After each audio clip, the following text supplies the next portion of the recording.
Shalom sobat. Sobat, kembali kita merenungkan Injil Matius pasal 16. Sobat bisa baca perikop lengkapnya supaya lebih paham. Saya baca ayat 21 sampai 28 tentang pemberitahuan pertama tentang penderitaan Yesus dan syarat-syarat mengikut Dia. Sejak waktu itu Yesus mulai menyatakan kepada murid-muridnya bahwa Ia harus pergi ke Yerusalem dan menanggung banyak penderitaan dari pihak tua-tua, imam-imam kepala dan ahli-ahli Taurat, lalu dibunuh dan dibangkitkan pada hari ketiga. Tetapi Petrus menarik Yesus ke samping dan menegur dia, katanya, "Tuhan, kiranya Allah menjauhkan hal itu. Hal itu sekali-kali takkan menimpa engkau." Maka Yesus berpaling dan berkata kepada Petrus, "Enyahlah iblis. Engkau suatu batu sandungan bagiku, sebab engkau bukan memikirkan apa yang dipikirkan Allah, melainkan apa yang dipikirkan manusia." Lalu Yesus berkata kepada murid-muridnya, "Setiap orang yang mau mengikut aku, ia harus menyangkal dirinya, memikul salibnya, dan mengikut aku. Karena barang siapa mau menyelamatkan nyawanya, ia akan kehilangan nyawanya.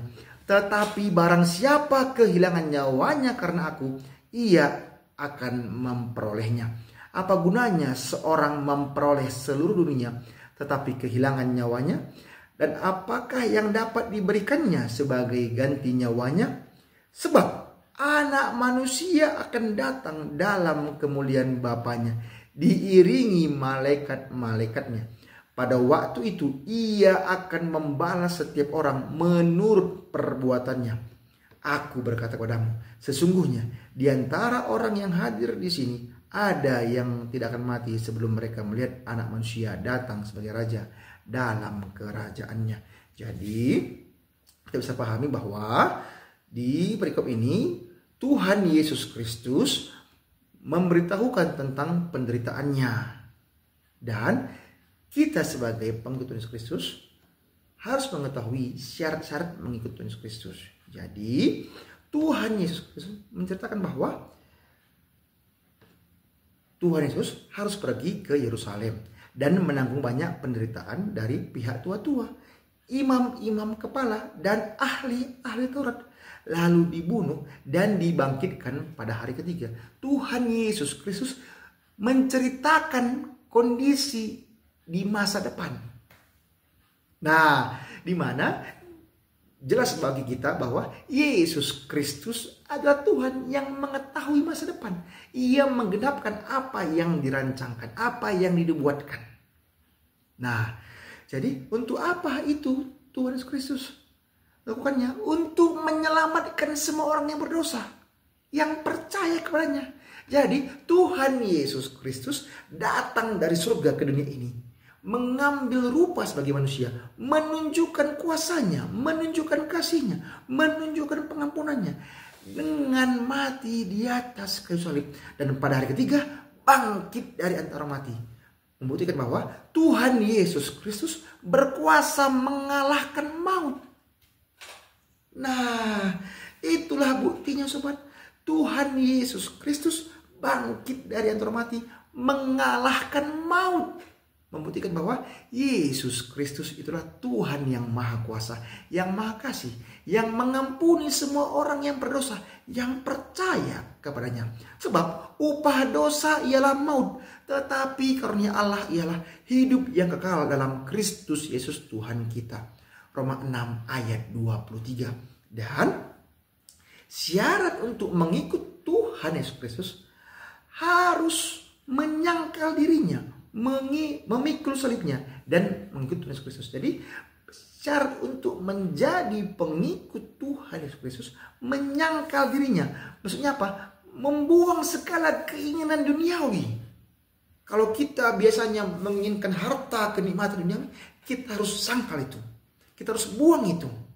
Dan mengikut Tuhan Yesus Kristus, memikul salib kita dan mengikut Tuhan Yesus Kristus. Kenapa? Karena banyak tantangan kita di dunia ini sebagai pengikut Tuhan Yesus Kristus.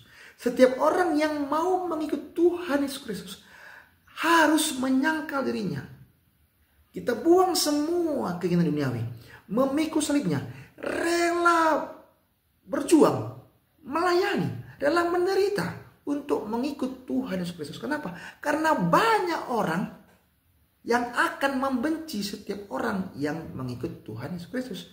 Dan kita harus setia mengikut Tuhan Yesus Kristus.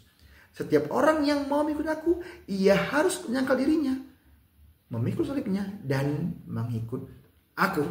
Nah, jadi dijelaskan sobat ya. Karena barang siapa mau menyelamatkan nyawanya, ia akan kehilangan nyawanya. Tetapi barang siapa kehilangan nyawanya karena aku, ia akan memperolehnya. Banyak orang kehilangan nyawa karena mempertahankan imannya kepada Tuhan Yesus Kristus, dipersekusi. Contohnya saat ini bisa kita baca sobat ya di sosmed, ada negara Nigeria ya. Nah, dan negara-negara lain banyak orang Kristen yang dipersekusi. Nah, itulah yang akan terjadi kalau mengikuti Yesus Kristus. Tapi apa? Kita akan memperoleh hidup yang kekal di surga karena percaya kepada Tuhan Yesus Kristus. Yohanes 3:16. Karena begitu besar kasih Allah akan dunia ini, sehingga ia telah mengaruniakan anaknya yang tunggal, supaya setiap orang yang percaya kepadanya tidak binasa, melainkan beroleh hidup yang kekal. Banyak orang Kristen disakiti, tapi ingat bahwa Tuhan memberikan kita hidup yang kekal. Ayat 26. Apa gunanya seorang memperoleh seluruh dunia tetapi kehilangan nyawanya? Dan apakah yang dapat diberikannya sebagai ganti nyawanya? Sebab anak manusia akan datang dalam kemuliaan Bapanya, diiringi malaikat-malaikatnya. Pada waktu itu ia akan membalas setiap orang menurut perbuatannya. Jadi Tuhan Yesus Kristus mengatakan bahwa Tuhan Yesus Kristus akan datang dalam kemuliaan Bapa, diiringi malaikat-malaikatnya. Jelas bahwa Yesus Kristus adalah Tuhan yang hidup kekal, yang akan datang dari surga ke dunia ini kembali. Nah, dan pada waktu itu Tuhan Yesus Kristus akan membalas setiap orang menurut perbuatannya. Jadi mari sobat, kita percaya kepada Tuhan Yesus Kristus. Dan saya percaya kepada Tuhan Yesus Kristus, bahwa Yesus Kristus adalah Tuhan, juru selamat saya, Mesias, anak Allah yang hidup. Itu iman saya sobat. Nah, mari kita percaya kepada Tuhan Yesus Kristus. Banyak tantangan kita sebagai orang Kristen, apakah kita dipersekusi, disakiti, tapi lihat Tuhan Yesus Kristus telah mengalahkan maut. Jadi jangan khawatir sobat. Itulah iman kita sebagai orang Kristen. Oke sobat, mohon maaf kalau ada salah-salah kata. Semangat terus baca Alkitab. Tuhan Yesus berkati. Shalom.